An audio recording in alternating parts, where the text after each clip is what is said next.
Sally shook the pail to get their attention. "Come on, come get some treats." She went to the shed, hoping they would just follow her and calm down. That neighbor's dog must have been around.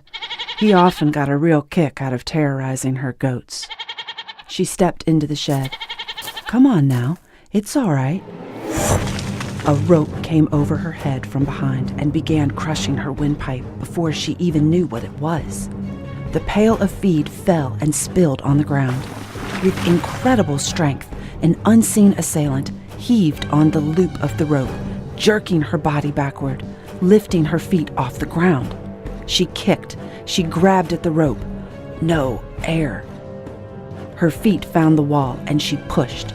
She and her attacker fell back against the feeder, and it cracked. The rope went slack, and she wriggled free, dropping to the floor, rolling in the straw, pulling in air. A woman in black, eyes wild with hate, a knife. The killer pounced like a leopard. Sally ducked to one side. The knife caught Sally in the shoulder with searing pain. Sally tried to wriggle out of the corner in which she was trapped, kicking and clawing the straw and dust. The woman's knee came down on her chest and held her there. The rope across her neck again. Sally kicked the woman with one free leg. Just that fast, like a rag doll, the woman crashed against the opposite wall of the shed, her head and limbs slapping against the boards, as if a giant had grabbed her and thrown her there. Sally had hardly made contact with her kick and felt some amazement, but at least the woman was off of her.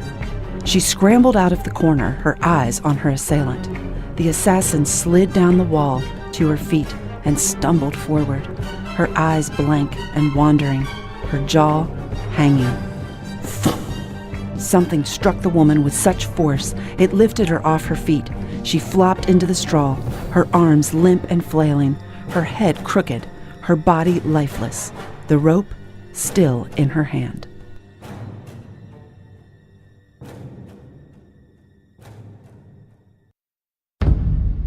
In the silent tombs of Kersey sits a man with no silence within.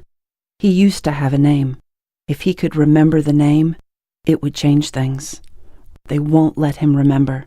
Ancient babble, endless babble. A cacophonous din within keeps an endless, frenzied pace where no remembrance is possible. He often screams above the din to create his own silence. If he screams, he does not hear the voices. When he stops, he hears blasphemies, abuses, accusations.